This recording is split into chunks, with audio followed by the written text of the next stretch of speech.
दोस्तों साल 1880 से 2021 के बीच में ऑन एन एवरेज अर्थ का टेम्परेचर 0.08 डिग्री सेल्सियस पर डेकेड के रेट से बढ़ रहा था और पिछले 8 से 10 डेकेड्स की अगर बात करें तो उनमें ये नंबर 0.18 डिग्री सेल्सियस पर डेकेड रहा है। यानी समय के साथ साथ अर्थ का टेम्परेचर इंक्रीज होने का रेट भी बढ़ता जा रहा है और इसका सबसे बड़ा रीजन कार्बन एमिशन है, जो कि मेनली फॉसिल फ्यूल्स लाइक कोल, ऑयल और नेचुरल गैसेस को बर्न करने से होता है। अब दोस्तों कार्बन एमिशन को कम करने के लिए हमें ऐसे एनर्जी सोर्सेस पर मूव करना होगा जिससे इन्वायरमेंट पर नेगेटिव इफेक्ट ना पड़े। और आपने देखा भी होगा आजकल ट्रांसपोर्टेशन में इलेक्ट्रिक व्हीकल्स काफी ट्रेंड में है। दोस्तों इस ग्रीन एनर्जी को अचीव करने में ग्रीन हाइड्रोजन भी एक इम्पोर्टेंट रोल प्ले कर सकता है। अब दोस्तों ये ग्रीन हाइड्रोजन है क्या, कैसे ये फॉसिल फ्यूल्स, क्रूड ऑयल और ईवीज का एक अल्टरनेटिव बन सकता है और हमारी इंडियन गवर्नमेंट ने ग्रीन हाइड्रोजन को लेकर ऐसे क्या इनिशिएटिव्स लिए हैं जिससे फ्यूचर में भारत ग्लोबल एनर्जी का लीडर बन सकता है, इन सभी चीजों के बारे में हम आज की इस वीडियो में डिस्कस करने वाले हैं। तो चलिए वीडियो को शुरू करते हैं। दोस्तों सबसे पहले हम जानते हैं कि ये हाइड्रोजन गैस होता क्या है। हाइड्रोजन गैस यानी H2 एक ऐसी गैस है जिसका रंग और गंध नहीं होता। इसका यूज मेनली इंडस्ट्री पर्पस जैसे पेट्रोलियम रिफाइनिंग, मेटल मेकिंग और फर्टिलाइजर प्रोडक्शन में किया जाता है। इसके अलावा नासा जैसी स्पेस एजेंसी लिक्विड हाइड्रोजन को as a rocket fuel use करती है। साथ ही हाइड्रोजन फ्यूल सेल टेक्नोलॉजी के जरिए इस गैस को एज ए व्हीकल फ्यूल भी यूज किया जाता है।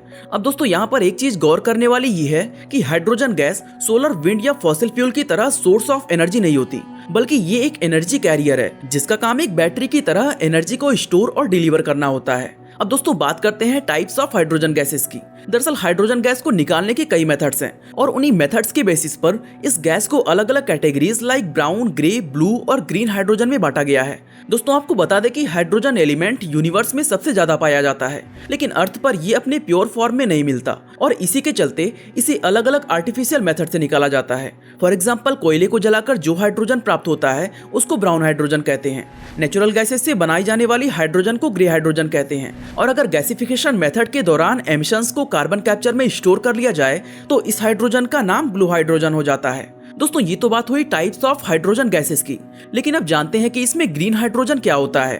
दोस्तों इन सभी मेथड्स में एक कॉमन चीज ये है कि इन सारे प्रोसेस में कार्बन एमिशन होता है, सिवाय एक मेथड को छोड़कर, और वो है रिन्यूएबल एनर्जी के जरिए पानी से हाइड्रोजन गैस बनाना। और इस कार्बन फ्री मेथड से बने हाइड्रोजन गैस को ग्रीन हाइड्रोजन का नाम दिया गया है। चलो हम डिटेल में समझते हैं कि इस ग्रीन हाइड्रोजन को आखिर बनाया कैसे जाता है।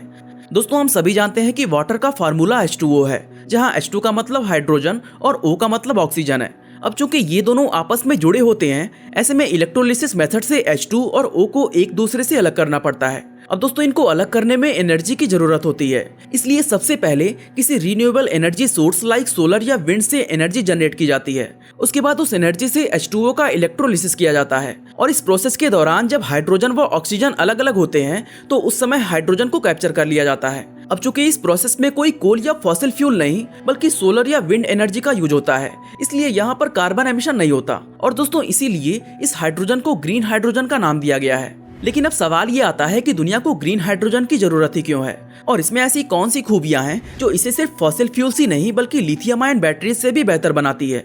दोस्तों ग्रीन हाइड्रोजन का सबसे बड़ा एडवांटेज है कि ये कार्बन फ्री और एनवायरनमेंट फ्रेंडली है, जिसका बाई प्रोडक्ट केवल हीट और पानी है और इन दोनों ही चीजों से एनवायरनमेंट को कोई नुकसान नहीं होता है। जबकि फॉसिल फ्यूल्स की अगर बात की जाए तो उनके बाई प्रोडक्ट्स में carbon monoxide, carbon dioxide, sulphur और नाइट्रोजन डाइऑक्साइड जैसे पॉल्यूटेंट शामिल होते हैं, जो कि अर्थ के एटमॉस्फेयर को काफी नुकसान पहुंचाते हैं। इसके अलावा अगर हाइड्रोजन व्हीकल का कंपैरिजन इलेक्ट्रिक व्हीकल से किया जाए तो यहाँ भी ये हर मामले में ईवीज से बेहतर साबित होता है।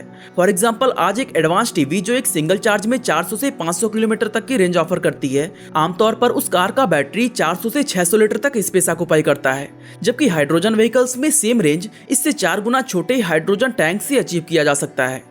दोस्तों इसका रीजन ये है कि हाइड्रोजन फ्यूल सेल्स का energy to weight ratio lithium ion battery से 10 गुना ज्यादा होता है और यही वजह है कि ईवीज की रेंज सिर्फ एक लिमिट तक ही बढ़ाई जा सकती है, क्योंकि जैसे जैसे लिमिट बढ़ाई जाती है वैसे वैसे बैटरी का साइज बढ़ता जाता है और लास्ट में इससे व्हीकल का वेट भी बढ़ जाता है। यानी एक पॉइंट पर जाकर lithium ion batteries counter productive हो जाती हैं। इसके अलावा दोस्तों हाइड्रोजन व्हीकल्स का चार्जिंग टाइम ईवीज के कंपेयर में बहुत कम होता है। फॉर एग्जांपल एक एवरेज ईवी को फुल चार्ज होने में आधे घंटे से लेकर 8 घंटे तक का समय लग सकता है, जबकि आमतौर पर एक हाइड्रोजन व्हीकल सिर्फ 5 मिनट में पूरी तरह चार्ज हो जाता है और ये इसका एक बहुत बड़ा एडवांटेज है, क्योंकि चार्जिंग टाइम स्लो और रेंज कम होने की वजह से ईवीज को एज ए टैक्सी या फिर हैवी ड्यूटी व्हीकल्स में यूज नहीं किया जा सकता। जबकि हाइड्रोजन फ्यूल सेल्स इतनी ज्यादा पावरफुल और प्रोडक्टिव है कि उनका यूज सिर्फ बस या ट्रक्स ही नहीं बल्कि ट्रेन्स को पावर करने में भी किया जा रहा है। और दोस्तों इतना ही नहीं, आने वाले कुछ सालों में सिंथेटिक हाइड्रोजन बेस्ड फ्यूल्स के जरिए प्लेन और शिप को पावर करना भी पॉसिबल हो जाएगा। खैर दोस्तों, ये तो हुए ग्रीन हाइड्रोजन के एडवांटेजेस। आगे हम जानेंगे कि इसे अडॉप्ट करने में हमें कौन कौन सी प्रॉब्लम का सामना करना पड़ रहा है। लेकिन उससे पहले हम जानते हैं कि ग्रीन हाइड्रोजन हमारे भारत के लिए इतना ज्यादा जरूरी क्यों है।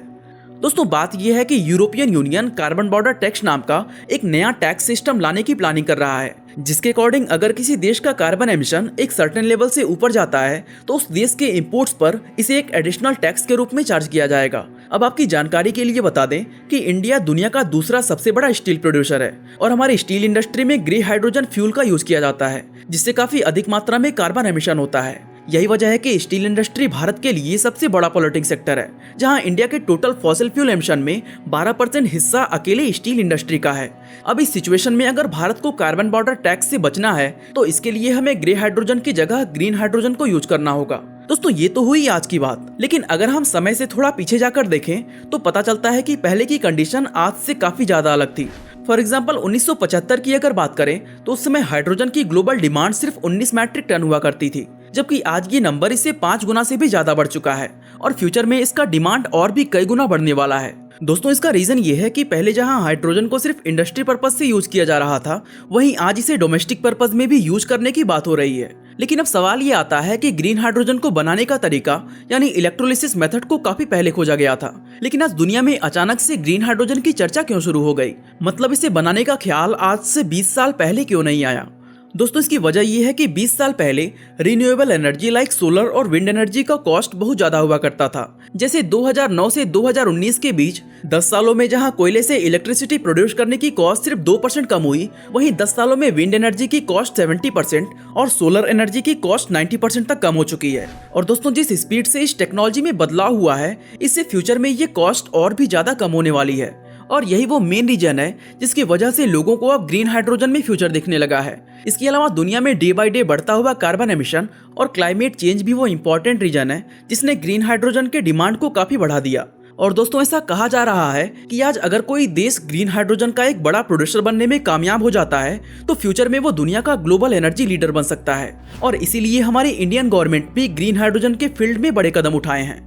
दरअसल दोस्तों अभी हाल ही में भारत के मिनिस्ट्री ऑफ पावर ने नेशनल हाइड्रोजन मिशन यानी NHM नाम की एक पॉलिसी को अनाउंस किया था, जिसके लिए भारत सरकार ने 1500 करोड़ रुपए का बजट एलोकेट किया। इस मिशन का टारगेट है कि साल 2030 तक Bharat 5 million tonne green hydrogen को प्रोड्यूस करेगा, ताकि हम फ्यूचर में ग्रीन हाइड्रोजन को एक्सपोर्ट भी कर सके। साथ ही Indian union minister Nitin Gadkari ji ने भी इस बात को साफ कर दिया है कि भारत अब अपने लिए ग्रीन हाइड्रोजन को प्रोड्यूस करने के साथ साथ इसे एक्सपोर्ट भी करेगा। उनका मानना है कि दुनिया की फ्यूल प्रॉब्लम का सोल्यूशन सिर्फ ग्रीन हाइड्रोजन में है। और दोस्तों सिर्फ गवर्नमेंट ही नहीं बल्कि हमारे देश के बड़े बड़े बिजनेसमैन भी इस इंडस्ट्री में एंटर करने लगे हैं। जहां मुकेश अंबानी ने ग्रीन हाइड्रोजन में $75 बिलियन इन्वेस्ट करने की बात कही है, वहीं दूसरी तरफ अडानी ग्रुप भी $70 बिलियन इन्वेस्ट करने वाले हैं। साथ ही टाटा की अगर बात करें तो उन्होंने ऑलरेडी हाइड्रोजन बसेस बनाने का काम शुरू भी कर दिया है। अब दोस्तों ये सब जानने के बाद आपको लग रहा होगा कि इंडिया बड़ी ही आसानी से ग्रीन हाइड्रोजन के फील्ड में लीडर बन सकता है, लेकिन ये इतना सिंपल नहीं है। इस फील्ड में अभी कई सारे चैलेंजेस हैं।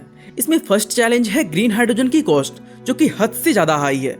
फॉर एग्जाम्पल इंडिया की अगर बात करें तो इस समय हमारे देश में ग्रीन हाइड्रोजन की प्रोडक्शन कॉस्ट 500 रुपए पर किलो है। ऐसे में जब तक इस कॉस्ट को कम करने का कोई तरीका नहीं मिल जाता, तब तक ग्रीन हाइड्रोजन को ट्रांसपोर्टेशन में यूज किया जाना मुश्किल है। और दोस्तों इसीलिए फिलहाल इसको स्टील इंडस्ट्री में भी अडॉप्ट नहीं किया जा सकता, क्योंकि स्टील प्रोडक्शन में यूज होने वाली ग्रे हाइड्रोजन की कॉस्ट सिर्फ 150 रुपए पर किलो है। यानी ग्रे और ग्रीन हाइड्रोजन की प्रोडक्शन कॉस्ट में 350 रुपए का डिफरेंस है, जो कि काफी ज्यादा है। इसके अलावा इसमें दूसरा चैलेंज ये है कि हाइड्रोजन फ्यूल सेल्स को बनाने के लिए प्लैटिनम और इरेडियम जैसे रेयर मेटल्स की जरूरत पड़ती है, जिन्हें खोजने में ना सिर्फ बहुत ज्यादा टाइम और पैसा लगता है, बल्कि इस प्रोसेस में एनवायरनमेंट को भी काफी नुकसान होता है। तो वैसे में ग्रीन हाइड्रोजन को फीजिबल बनाने के लिए इन मेटल्स का कोई सस्ता और क्लीन अल्टरनेटिव खोजना होगा। इसके बाद दोस्तों ग्रीन हाइड्रोजन में तीसरी बड़ी प्रॉब्लम ये है कि इसके राउंड ट्रिप एफिशिएंसी सिर्फ 40 से 50% है। इसका मतलब यह है कि जितनी एनर्जी हाइड्रोजन गैस को बनाने में खर्च होती है, उसके मुकाबले हाइड्रोजन गैस सिर्फ 40 से 50% एनर्जी ही प्रोड्यूस कर पाता है। यानी 50 से 60% एनर्जी लॉस्ट हो जाता है। इस सब के अलावा दोस्तों हाइड्रोजन को स्टोर और ट्रांसपोर्ट करना भी एक बहुत बड़ा चैलेंज है और अभी तक इसका कोई सस्ता और सिंपल सोल्यूशन नहीं खोजा जा सका है। हालांकि दोस्तों उम्मीद है कि हमारे इंडियन साइंटिस्ट जल्द इन प्रॉब्लम्स को सॉल्व करेंगे। बाकी दोस्तों अगर आप जानना चाहते हैं कि कैसे इंडियन यूपीआई सिस्टम ने भारत की तकदीर बदल दी तो आई बटन पे क्लिक करके वीडियो को देख सकते हैं। बाकी आज के लिए बस इतना ही।